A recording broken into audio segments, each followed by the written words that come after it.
Good afternoon, good evening. We are going to get going here in just a couple of minutes. Thank you for joining us on this beautiful Sunday. 2 minutes to get your act together.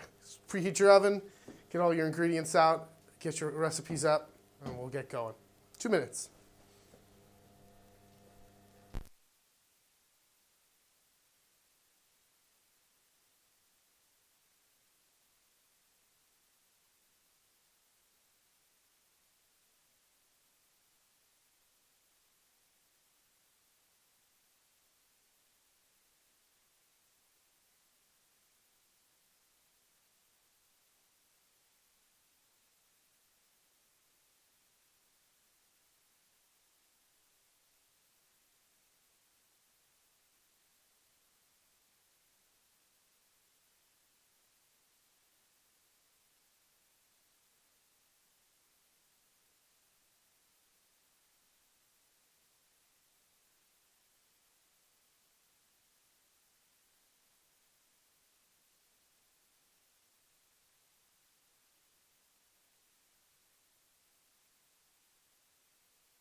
All right.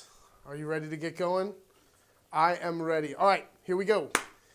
Thank you so much for joining us. My name is Jason. I'm very excited to start season 2 of our live from Italy cooking classes. It is live, baby. This is one take and one take only. It is 9 p.m. Central European time. We are in my kitchen here in Piobico, Italia. And we are going to do a couple of dishes today that are really simple, things from around our area. And here's how this is going to go.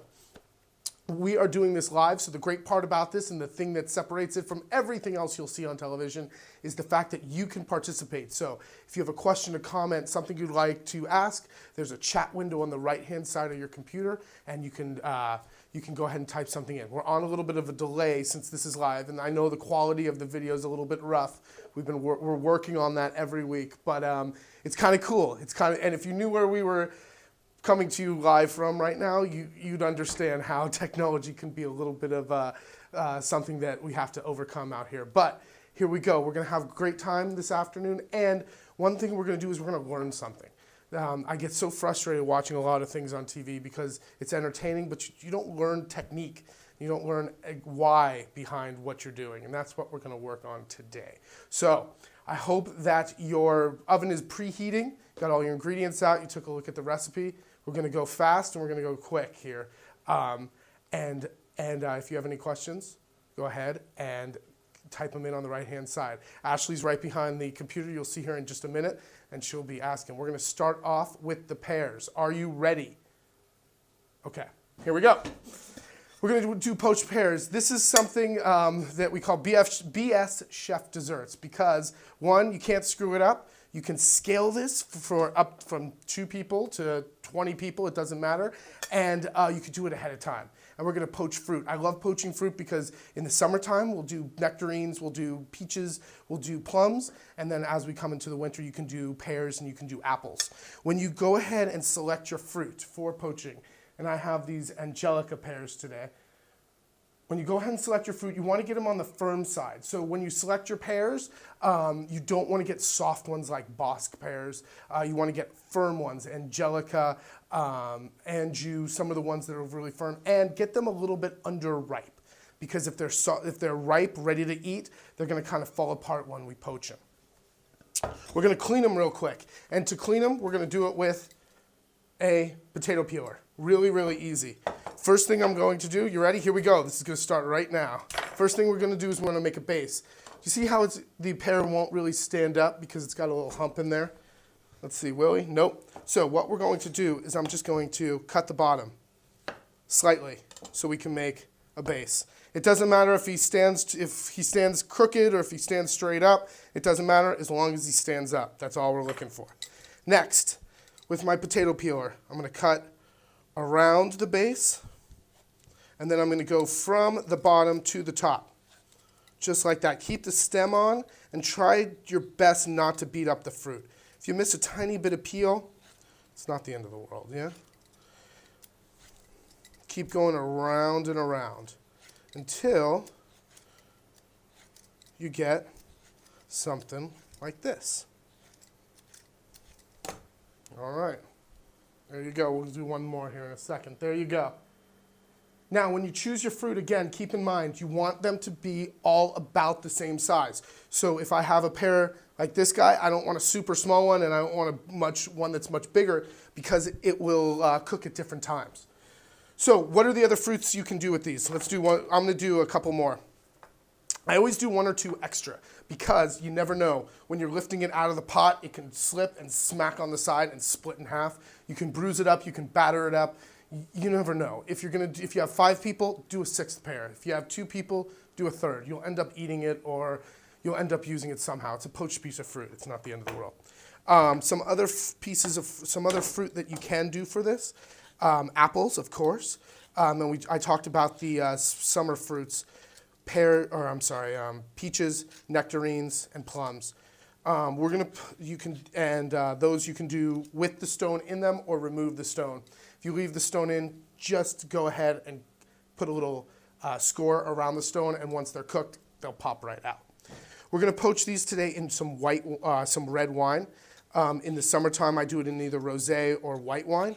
If you don't want to use alcohol, a great substitute for alcohol is a little bit of tea. Green tea, or play with the different types of tea. Tea gives a nice soft, imparts a nice soft flavor without overpowering, whereas fruit juice, if you poach it in fruit juice, it's basically going to taste like fruit juice. All right, so I got a couple of pears right here. Boom. There we go. So now I want to get a pot or a vessel or whatever I'm going to do them in that basically fits the pears or the fruit as tight as you can, because if you have a big pot and a little bit of fruit, you're going to have a lot of liquid or poaching liquid or wine to cover them 3/4 of the way up. So what am I going to put them in? Red wine. I like red wine. It'll make a really, really deep, beautiful sauce at the end. Play with other types of wine if you don't dig red wine. Put in whatever kind of wine you like. We're going to do 3/4 of the way up the pears, which for this guy is 3/4 of a bottle.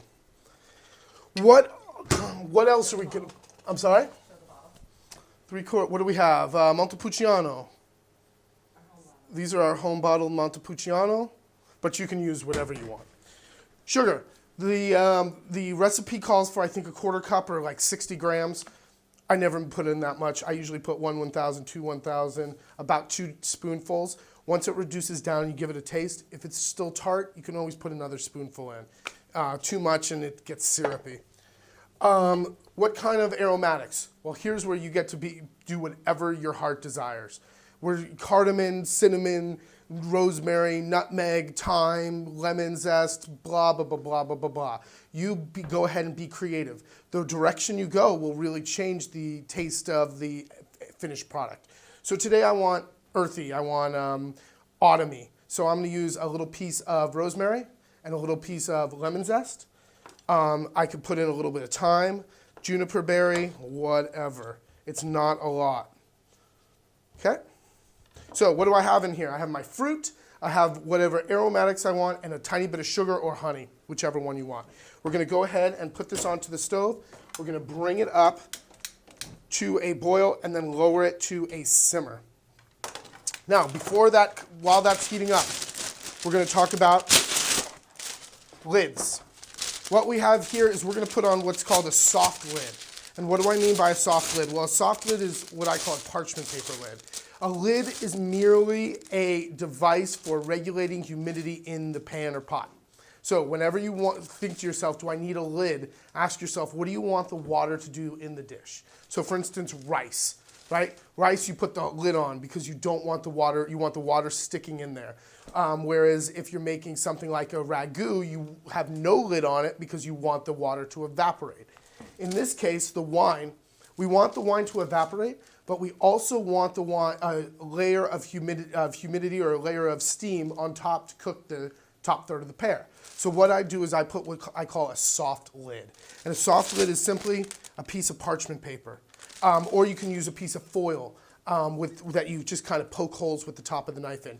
Anything that will let some of the water evaporate out, but keeps some on top as well. And how do I do this? Well, it's really easy. This is way too much, so I'll just cut it down a little bit. But I'm literally going to stick it on top, right on top into the pot. Check it out. Look at that. Okay. Okay, so look, it's inside of the pot, and what will happen is, the steam will stay inside right there, but it has no problem escaping out the outside. Once I hear that come up to a simmer or come up to a boil, I'll lower it down to a simmer and just let it go, usually 10, 12 minutes, depending on the size of your pears, but really easy. Just like a potato, when you're boiling a potato, you stick a knife in. If it goes in and out really easy, you're done. At that point, we'll take our pears out. We'll reduce down the rest of the wine into a syrup. We'll adjust the taste, a little sugar, see if we need anything else. And that's basically it. So we'll let that one do its thing. I'm going to give you guys a couple of moments to catch up if you need to, or type in any of your questions. I'm going to send it over to Ashley, and she's going to tell you about what's coming up here at the Farm, Inn, and Cooking School next year. Ciao! Welcome over to my side of the camera where all the magic happens.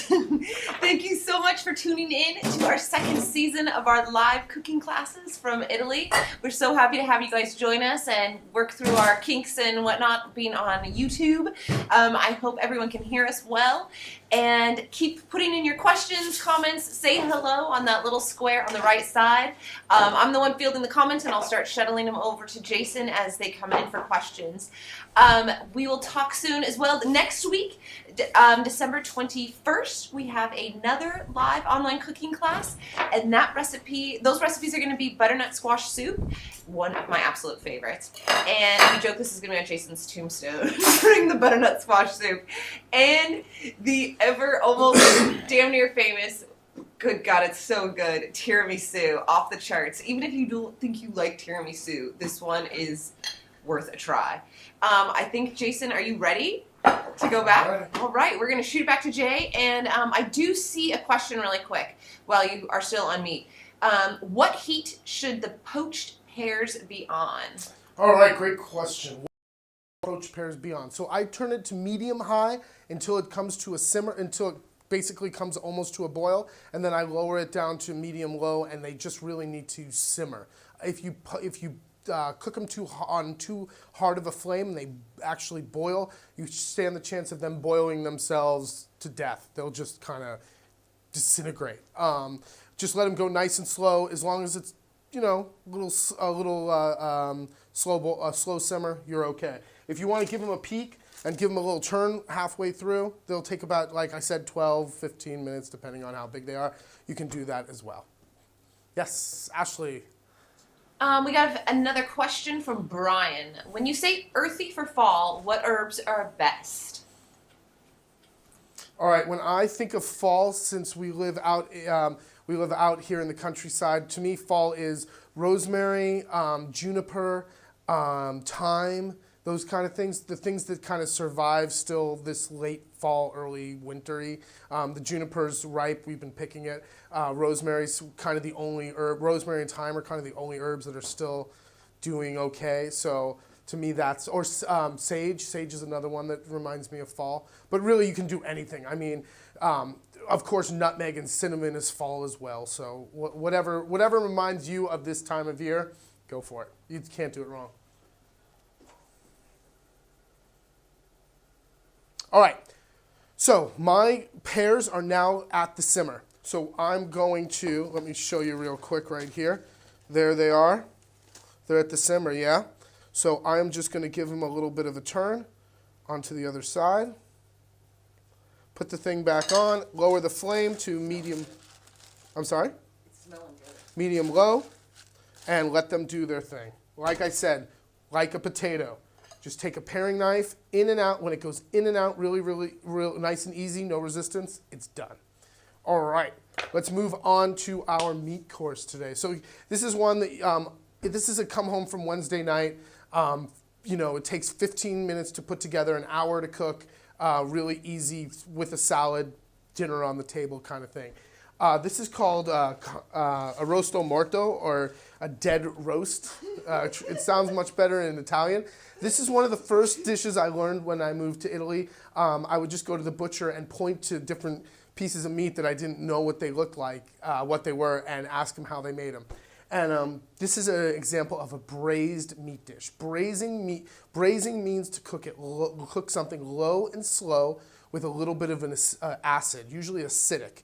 Not always, but usually. The acidity comes usually in two forms, either with tomato or with wine.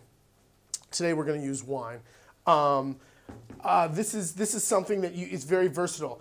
I know the recipe that I gave you said to use veal breast, and that's how I learned to use this. That's how I first learned to make this dish. But they didn't have veal breast when I went to the butcher yesterday. So I'm using some capicola or pork chops, pork steaks closer to the shoulder. And that's great because this is so versatile. All you're looking for is a tough cut of meat with a little bit of bone. And here we have a tough cut of meat with a little bit of bone. Instead of veal, I'm using pork. You can use chicken breast, you can use chicken thighs, you can use leg of lamb steaks, you can use pork chops, you can use veal breast, second cuts of steak. Tough cut of meat with a little bit of bone. That's all you're looking for. A few tomatoes. I know it's almost Christmas and this isn't tomato season. It doesn't matter. The tomatoes don't have to be awesome quality. It's just going to give it a little bit of moisture and a little bit of sweetness to it as well. Some garlic, a little bit of herbs, whatever herbs you got. I'm using, again, rosemary and thyme today. If you had something else you wanted to put in with there, that's totally up to you. And some potatoes. All right? This is good. This is really, really easy. Here we go. You're going to get yourself a roasting pan or a casserole dish. Whatever you got, whether it's made out of metal or whether it's made out of earthenware, doesn't matter. To the bottom of this, we're going to add a tiny bit of olive oil. Push it back so we can see it better. Okay. There you go. All right. Go ahead, lay down your meat. If it overlaps slightly, that's quite all right. All right. If you've stayed here, you've seen this. I do this one all the time. In fact, this is right now is the retirement of this dish because we've made this so many times.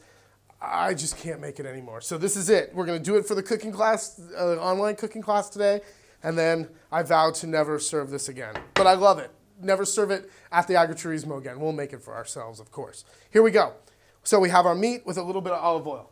Salt and pepper. Don't be afraid of salt and pepper. None of this stuff has seasoning, especially when we're not using anything out of a can, out of a jar. You need salt and pepper. All right. Salt and pepper it is. Next, a few cloves of garlic. Real quick to get it off I'm sure you've seen this on TV. Just smush it. And we're just going to rough chop it and just kind of sprinkle it over the top. If you didn't want to use garlic, you could use shallots. But who doesn't like garlic, right? And really rough, it doesn't have to be super fine chopped up. Now, I know I just got back from the States, and I know this garlic in the States is really papery and thin and doesn't have a lot of flavor. So I use three cloves, but this is the good red garlic. So if your garlic has no flavor, I smell this, add a few more. It's not an absolute type of thing. All right, right over the top there. Can you make your pan more closer there? Okay. Next we'll go tomatoes. Slice your tomatoes like you're slicing them for a sandwich. What do you mean slice them like you're slicing them for a sandwich? Literally, like you're slicing them Can't see the tomato. for a sandwich. Right? Just slices. On the top. You don't have to cover. I had 3 tomatoes, I used 1. All right. Right? Still peeking through. Are you with me so far? Right? We're not rocket science. Here we go. Next step. Your herbs. I keep the herbs whole because when I go to serve this, it's much easier to pull out a giant stick of rosemary than rosemary that's all chopped up. Because when you put it in your mouth, it will be very woody. It's not going to cook forever. Like when you roast a chicken, you know, it roasts and roasts and roasts. This is going to be very woody and stemmy. So keep your rosemary together. And look, not a ton, right? This isn't rosemary with braised meat. This is braised meat with a little bit of rosemary. So that's all I need. A little bit of salt and pepper for our tomatoes, tiny bit. All right. Now the wine. How much wine to add? We don't need to measure. The only measurement you need is to remember this rule of thumb. When you braise meats, the braising liquid, in this case the wine, is halfway up the meat. So you see where the meat is in the pan. Ash, you got a good shot of the meat? All right. So what we're looking to do is go halfway up. So I'm going to pour until it looks like it's about halfway up. That looks about halfway up to me. So what was that? Half a glass, 3/4 of a glass. And I am using Verdicchio. Verdicchio is a very famous wine from our region here of Northern La Marche. If you've been here, Verdicchio is the white wine that you would probably have had. If you have another type of white wine you want to use, knock yourself out. All right, most important part of this dish to finish, and the best part, the potatoes. This makes or breaks the entire dish. You can peel the potatoes if you want. These potatoes I grew, so I'm not going to peel them. However, Bring the potatoes up to the top. sure, what I want to do is, these are white and yellow potatoes. What I want to do is I want to cut the biggest surface area that I can. What do I mean about that? Well, what do I mean by that? Well, see how I have a nice big area on this side of the potato versus if I just cut slices like this? So what I want to do is cut myself a base. I want to cut myself a base, right? Because potato is a round vegetable, and if I try to balance it, it's going to move. So now I have a nice base. Go to camera 1. The most important part of slicing these potatoes is keeping your knife vertical. If you do not keep your knife vertical through the entire cut of the potato, meaning if you have an outward bend, an outward angle, or an inward angle, you will either get a skinny piece at the beginning and half a slice, or a skinny piece at the beginning and a thick slice at the bottom. You really need to concentrate on keeping your knife totally vertical through the cut, and I'm going to show you right now how to do that. All right, I'm going to put my knife where I want to cut the potato. I'm going to start the knife on the first third of the knife, the potato. I'm going to start by pushing slowly pushing forward, and then as I push forward, I put down slightly. The forward motion will get the knife, to start the cut and put your knife in a channel. That way, your knife does not have a lot of downward pressure, which will turn the angle of the blade. So let me show you that again. If I go straight down, I put a lot of pressure on the knife, and my knife blade must either go inwards or outwards. However, if I start out by a saw, by going forward and then go down, I can cut paper thin pieces of potato. Right? Let's try that again. Start at the first third of the knife. Go just forward, and as you go forward, go down. Look at that. Much better than this sound. See that? That is either thin at the top and thick at the bottom, or a half a slice. Right? So work on that. This is the most important part of the whole dish because the potatoes are awesome. However, if you cut giant slices of potatoes, some are thick, some are thin, what's going to happen is either they're going to be undercooked or overcooked in mush. So you have to really practice at making this. Now, if you have a mandolin at home, this discussion is pointless because you're already done. You just and you want them, potato chip thin. That's what we're looking for here. So here we go. Knife. Whoop, I have to square it up because I was demonstrating. So knife vertical. Start by going forward and down. Forward and down. If you make a mistake or if you screw one up, c'est la vie. Now, once I get to the edge where it's hard to hold, what I'm going to do is I'm going to lay the potato down and I'll just go the other way. And this will become my fill-in for the sides and anywhere that I need a small piece to fill in. See? All right, so now that I have my potatoes, what I'm going to do is I'm going to overlap. Check it out. Not on top of each other, but overlapping them. Like scalloped potatoes or something.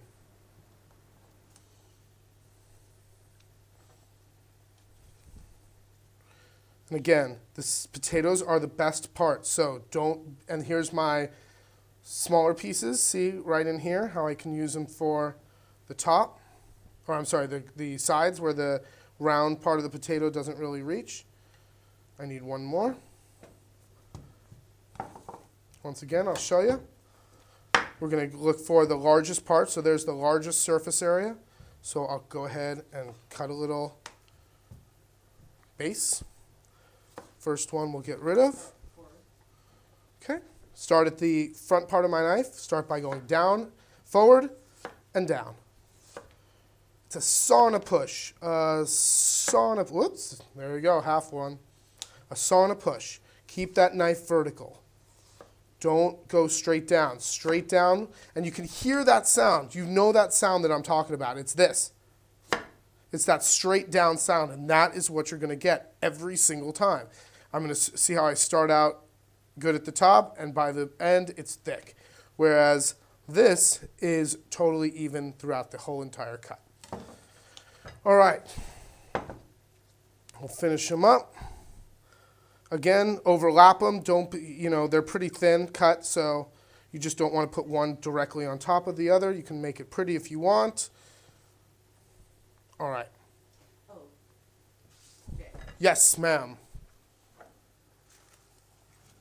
Quick question from Joel. Should we have already added all of the herbs before the potatoes if we're using other herbs along with the rosemary?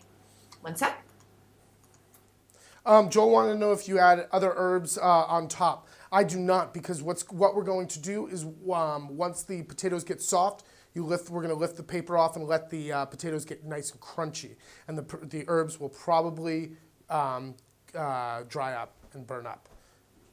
I think that what he's asking is if you're using other herbs along with the rosemary. Like if you're using rosemary and oregano. Oh, you put it all underneath. Wait, one sec. Sorry. Okay, I see what you're saying. Yeah, you put it all on underneath. It doesn't matter what layer it goes in. For instance, if you put the herbs on top of the meat and then put the garlic and then put the tomatoes, it doesn't make a difference. But keep everything under the potatoes. The potatoes are your protection layer. All right? So, before we finish up we're almost there. It has 2 more seconds, but I can see that my good old pears are probably done. How do I know they're probably done? Well, first of all, I can smell them, and I know how long it's been. All right. And secondly, I have my knife, my trusty knife, in and out. Oh, not yet. Oh, see? I get resistance. All right, good to know. Back on top. They go. And we'll give them another second. Okay, good to know. Okay, turning back to our casserole dish. So we're almost ready to go here. 2 more things we have to do. 1, season the potatoes. A little bit of salt, a little bit of pepper, and of course, if you wanted to put anything anything else as far as aromatics or seasoning goes, it's totally up to you.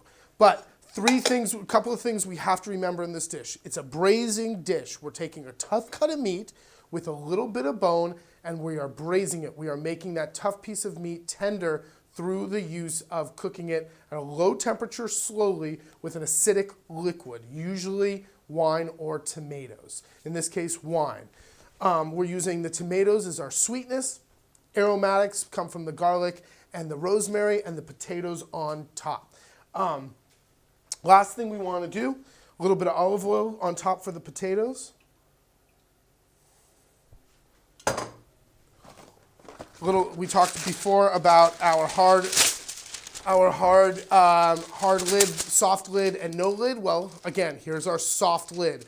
We want to let the wine cook out, but we want to create a layer of humidity underneath the paper. So again, right on top, literally push it down. If you don't have parchment paper, go get some. Parchment paper is awesome. I love it. But if you don't have parchment paper, a little bit of foil, take your knife, punch some holes, same difference. This is going to go into a 175 degrees Celsius, 350 degree oven, about 45 minutes to an hour. It's going to depend on a couple of things. 1, how thick is your meat? If it's a little bit on the thicker side, you're going to be towards the hour side. If it's thinner, then it's going to be towards the 45 minutes. Number 2, how thick did you cut your potatoes? If you cut your potatoes a little bit thicker, it's going to take a little bit more time for them to steam. The great part about this dish is it lets you know when it's done, because when the potatoes on top are soft, that means the meat underneath is done. Potatoes are soft, lift the paper off, get a spoon, a little bit of the sauce over the top of the potatoes, and pop it back into the oven for another 10 minutes or so, just to get some color on the potatoes. If you want to kick up the heat a little bit or turn the fan on in your oven, you can totally do that too. But it's usually about 50 minutes an hour, and then another 10 minutes to get the potatoes nice and brown. And that is it, straight to the table. When you go to serve it, pull out the rosemary sticks or whatever you have in there, and there you go, a little bit of salad. So this is going to go right in for 1 hour, 350. Yes, I can see your hand shooting up to the sky right there. We've got a question from Patagirl100. If we have the butcher cut the meat for us, should it be about half an inch or an inch or so? It's from Barbara. Thanks, Barbara. 1 second.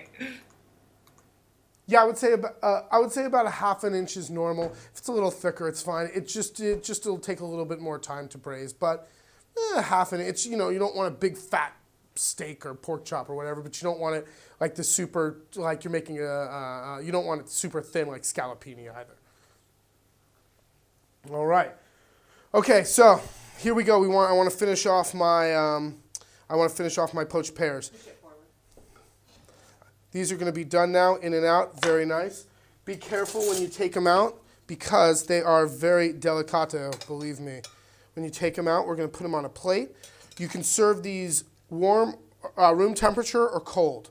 It's totally up to you. I always serve them room temperature. I serve the nectarines and the peaches cold, but I serve the pears and the apples, room temperature. I'm gonna put my sauce back on, and we're gonna let this continue to reduce. We're gonna let it reduce until it becomes basically a sauce that you can, that coats the back of a spoon. All right, and this is gonna be another 10 minutes or so. Give it a taste once you get around there. It might need a little bit of sugar. I don't know, mine doesn't need a little bit of sugar yet. We're gonna let that reduce for a couple of more minutes. Okay, here you go. Now, if you want, you can, once these cool, cut them in half and core them for your guests. You can core them before if you want with a apple core. I have found that if you core them ahead of time and then cook them, they will fall apart. I just haven't had luck with it. Personally, I just serve it, and people know how to eat around a core of an apple or a core of a pear. We live out in the countryside. This is not 5-star. This is rustic. So depends on you. You can cut them in half, melon ball out the core and kind of arrange it on a plate however you want. But these look really, really pretty. And once the sauce reduces, a little bit of the syrup at the bottom, the pear right on top, and then just a little scoop of either mascarpone and cream whipped together, or just straight whipped cream, or a scoop of vanilla ice cream. It needs a little bit of fat. The fat just kind of goes with the acidity of the wine and the sweetness of the pear. Pretty freaking easy. I mean, whether you're doing it for 2 people or 20 people, this can be done ahead of time. Please, please, please. You can do this in the morning. You can do it the day before, whatever you want to do. I've also had people who have done this in the oven as well. They get the wine going, pour it into a baking dish, put the pears in, and pop it in the oven. If you need space on your stovetop, you can absolutely poach these in the oven as well. Poached fruit. Google it, research it, make it your own. It's super duper easy. You can do it 100 different ways, and you can act like a big shot and without having to do really anything, without having to turn on an oven. I love it. All right. Any other questions, Ashley? Not yet. All right. Very good.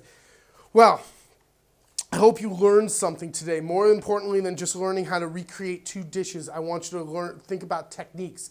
Think about what we talk. What is braising? What is poaching? How the knife skills that we talked about. Keep that knife vertical. Remember, start by going forward, not going down. When you use a knife, you start by using the knife by going forward, and the knife will go down by itself. All right, next week we have another great one, tiramisu. And what was it? Tiramisu? It's so great I can't even remember it. Thank you. Butternut squash soup and tiramisu. I love butternut squash soup. I serve it all the time. It's what Ashley always asks me to make. Super duper easy, but absolutely delicious. And tiramisu, if you don't like it, I didn't like it either until we moved to Italy. And it's because we don't know how to make it in the States. I don't know if you're watching from another country, maybe you guys know how to make it there, but we make it totally different here in Italy than I ever knew about in the States. All right. Yes, my dear. There we go. Okay, not a dumb question at all. This is from Barbara. To mix mascarpone with whipped cream, do you whip the cream first and then fold in the mascarpone? I think there was a little confusion. One sec. Go ahead. Sure. Mascarpone cream, super easy. Take a measure of mascarpone, however much you want. I usually start with 2 big dollops. Pour a little bit of the cream in there. Give it a whip up, and you'll see it'll start out, it'll be hard to homogenize the cream and the mascarpone together, and then all of a sudden, it'll just get thick again. You can absolutely put a shot of a little bit of vanilla in there, or a little bit of powdered sugar, or something like that, or just whip regular cream. For this one, maybe just regular cream, because the mascarpone is a little, I guess it's not tart. I usually do serve this with mascarpone. I'm an idiot. Just make the mascarpone cream. It's really good. Just a measure of it, and if you need it, remember, if it's a little bit too stiff, you can always add more cream, right? Really, really easy. Yes, Ashley, I saw your hand go up. Okay, let's see. Sorry. Okay, I think you can hear me now. Can you use sour cream instead of mascarpone? And I've got a few more questions. You want to do them back and forth like this? Give me one more question after that. No, go ahead. Okay, sour cream instead of mascarpone? Just no, because sour cream is much more tart, and it's not cheese. Mascarpone is actually cheese. Just make whipped cream. Just make whipped cream. Okay, next question. This is a good one. Oh, actually, I have a question. Could you use Greek yogurt? Can you use Greek yogurt? What do you guys have against mascarpone cheese? I mean, Greek yogurt again is in the same thing as sour cream. It's like tart, and we already have so. Okay, so think about it. Why am I saying I don't want to? Why am I saying no to the sour cream? Because think about wine. This syrup that we're making, which my syrup is almost done, is acidic because you took all this wine and we cooked it down. Now we put sugar in it, but we're getting it to right on the edge of tart. Like, I don't want it sweet because I'm going to make my mascarpone cream sweet, but I don't want it, it's going to be on the tartar side. So if you pair this wine sauce with something that's tart as well, yogurt, sour cream, even if you put sugar in it, you're doubling up. You're doubling it up. So That's why I say no sour cream, no Greek yogurt. If you want to either just make whipped cream or the mascarpone with a little bit of cream as well. Yes. Okay, I think I know why there was also so many questions. Sheila just popped on and made it note that it is really expensive to find mascarpone where she is, so that could be part of the question. Another great question is leave it out. Okay, he says leave it out. So another great question from Joel is if there's any good use for the wine from the leftover peaches from the poached pears. Go ahead. Yeah. Any leftover uses for the wine from the poached pears? So. No, the spiced. Oh, the spiced wine. This one right here. Yeah, we're making this into a syrup. Check it out. This is going to be our syrup. So it's not quite there yet. If you want to switch me up, Ash. Right here. See, it's almost there. It's still reducing down a little bit, but this is going to reduce down into maybe 3 tablespoons. And then we're going to spoon this to the bottom of the plate, then put the pear on top. So yes, we will use all the poaching liquid is going to become our sauce, basically. I don't know, maybe I didn't make that clear. That's my fault, I think. A little bit of confusion there. So everyone's clear on that. As we reduce down the rest of the wine that we use to poach the pears, we're going to use that as the sauce for the dish. That's why it's awesome. One pot. Oh. I'm loving it. We're getting lots of questions. People are lively. Sorry. Can you use pepper as an aromatic with the poached pears? Can you use pepper as an aromatic with the poached pears? I think that's a great idea, and it's a great example of making it your own. Take a chili or a smoked chili and throw it in there and see what happens. It would really go really nicely together. Absolutely. There's really as far as the aromatics, the sky's the limit. Whatever you want to put in and play with. Just remember that if you're using things that are really, really strong in flavor, like rosemary, for example, or lavender, keep it less is more. Because if you really throw in like 3 sticks of rosemary or a handful of lavender, it's going to blow. That's going to be the dominant taste over everything. So if you're going to do a chili, maybe a little piece of a chili, or take the seeds out, half the seeds out, and throw the chili in. But great idea, absolutely. All right, Ash, any more questions? Everyone's doing okay? Your meat's in the oven already, I hope? The arrosto morto? Okay. We've got one more question over here right now. Simmering the wine on high, it looks. Does it matter if it's on high or low heat? I'm going to guess it does matter. Right back at you. Okay, I have mine on medium heat right now, and simmering and high never go together, right? The definition of a simmer is a very slow, low boil. So when you simmer, you want to be on medium to medium low. And I have it going hard because I want to get this done before I say goodbye. So I have it a little bit higher than it really should be, but if you're standing over it, it can be higher because it goes from being a liquid to a syrup to burnt quicker than you can think. So if I'm staring over it like now, I can have it a little bit higher, but if I walk away from it, you probably want to turn it down a little bit. It's totally up to you. All right, let's give it we're almost there. I keep on saying that, but we really are. We've again reduced this by half again. And I'm going to give this a taste. This is where I'm going to make my decision for putting in a little bit more sugar. We put 2 tablespoons at the beginning, so yeah, it's tart. So I'll put 1 more. It's tart right now. As I reduce it, it'll probably get more tartar, so I'll put in another tablespoon and let it keep going. But that's really it, guys. Pick out whatever you put in there. So if you put juniper berry or your rosemary or a piece of lemon zest, pick it out, of course, before you put it onto the bottom of the plate. That's it. Awesome. Super. 1-pot deal. We are done. All right. It's going good? All right, very good. People are loving it. All right. Well, you can see it's kind of a mess. We're kind of all over the place, but simplicity, right? Just go out and whatever looks best. If pears look better than apples, grab the pears. If the apples look better than the pears, grab the apples. Whatever. Next week, same time, same place, 9 p.m. Central European time. That is noon in the west coast of America, 3 p.m. in the east coast. That's 8, where noon where? Seattle. Noon in the west coast, 3 p.m. on the east coast, 8 p.m.